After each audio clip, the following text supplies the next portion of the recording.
You can feel it, right? Prices climbing, companies freezing hiring, markets all over the place. Recession or not, something's clearly shifting.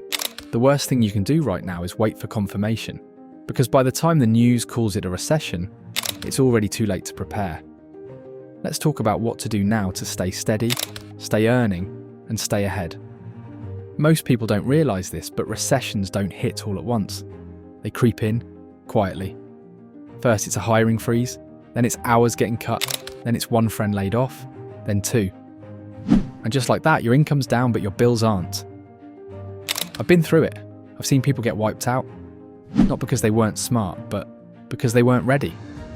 That's why I make these videos, to help you stay sharp, stay liquid, and move different when the pressure hits. Let's break this down. Secure the base, cash plus emergency fund. First move, secure the base. When people think recession prep, they jump straight to investing. Stocks, crypto, whatever's trending. But that's not step one. Step one is cash. A recession isn't dangerous because of the markets.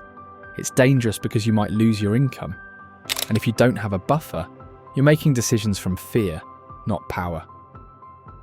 I'm talking 3 to 6 months of living expenses sitting in cash. Not in the market. Not in some sketchy high-yield app. Just liquid. Accessible. It's boring.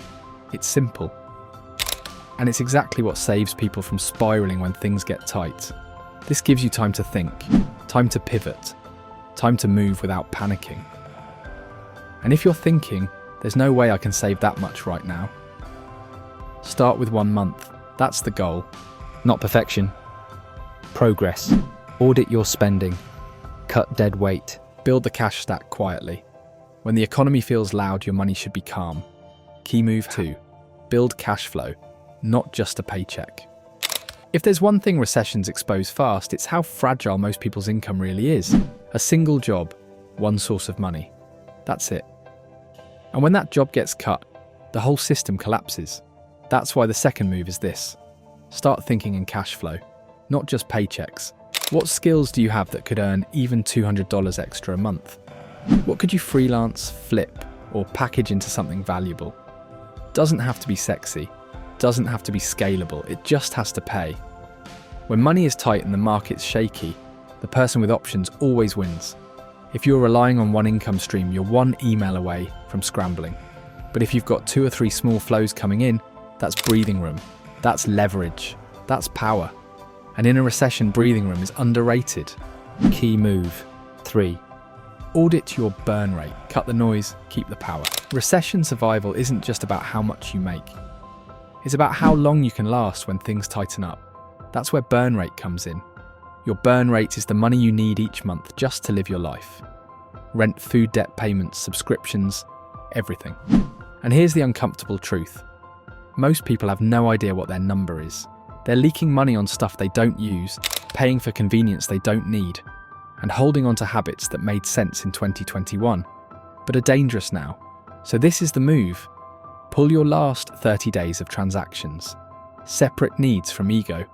Kill off anything that doesn't help you survive or sleep better at night. You're not being cheap, you're being strategic.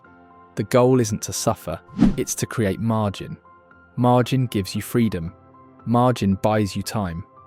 And in a recession, time is power. Cut bad debt, protect your credit. When the economy dips, the pressure stacks up fast, and nothing adds pressure like debt, especially the bad kind. High-interest credit cards, BNPL apps, car payments you can't afford, that random personal loan you forgot about until it hit your inbox. Debt eats cash flow. Debt limits options. And if things go sideways, the people who owe the most usually suffer the fastest. So here's the move. List out every debt you owe.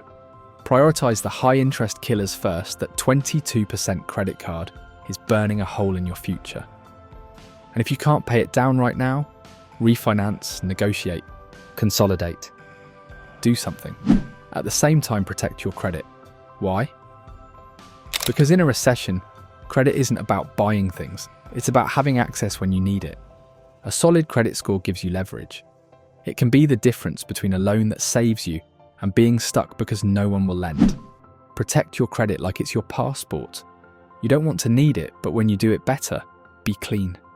Guard your mind like your wallet. When the economy gets shaky, so do people. Fear ramps up, social media gets louder. Everyone's got a hot take and a doomsday prediction. But if you want to make clear moves in a messy world, you have to protect your focus. Recession isn't just financial pressure, it's mental noise. And most people go broke in their minds before they go broke in their bank account. So here's what I recommend. Audit your inputs.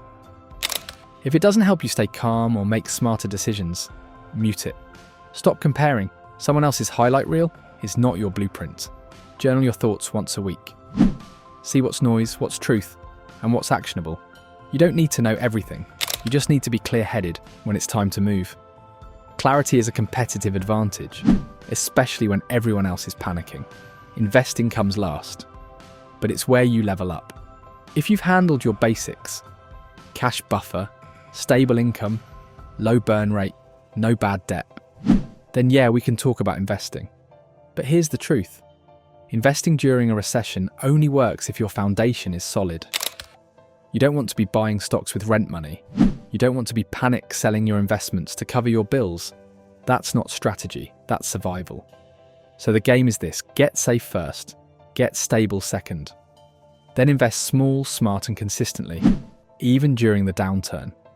Because once the dust settles, and it always does, the people who stayed ready are the ones holding all the leverage.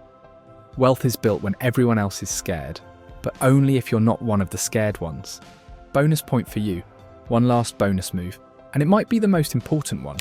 Audit your environment. In a recession, most people obsess over their income, their expenses, their debt, but they never stop to look at what's shaping their mindset day to day. The conversations you hear, the content you consume, the people you text, all of it's shaping how you think about money, risk, and what's possible. If you're surrounded by people who are stuck, scared, or waiting for someone else to save them, that energy rubs off. If your feed is nothing but fear headlines, spending flexes, and this is the end takes, that noise becomes your reality. You cannot build clarity in a chaotic mental environment. But if your inputs are focused, grounded, forward-looking, something shifts, your decisions get sharper, your ideas come back, you stop reacting and start moving with purpose. So here's the move. Mute anything that fuels fear but doesn't give you tools. Limit time around people who drain you or distract you. Actively seek out conversations, content, and community that builds resilience. You don't need to be perfect. You just need to make sure your environment matches the life you're trying to build. Because the truth is this: in a recession, your circle is either a lifeline or an anchor. Choose wisely. Recession doesn't have to wreck you. Not if you move smart. Not if you move early. So here's the playbook. Build your cash buffer. Create extra income streams, even small ones. Cut your burn rate and get lean. Kill off bad debt. Protect your credit. Guard your focus. Stay calm. And when you're stable, invest small and steady. You don't need to predict the future.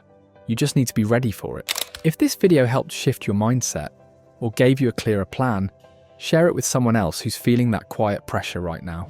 Most people don't talk about money until it's a problem. But you're not most people. This is Asset Alchemicy. Master money, build wealth, free your mind,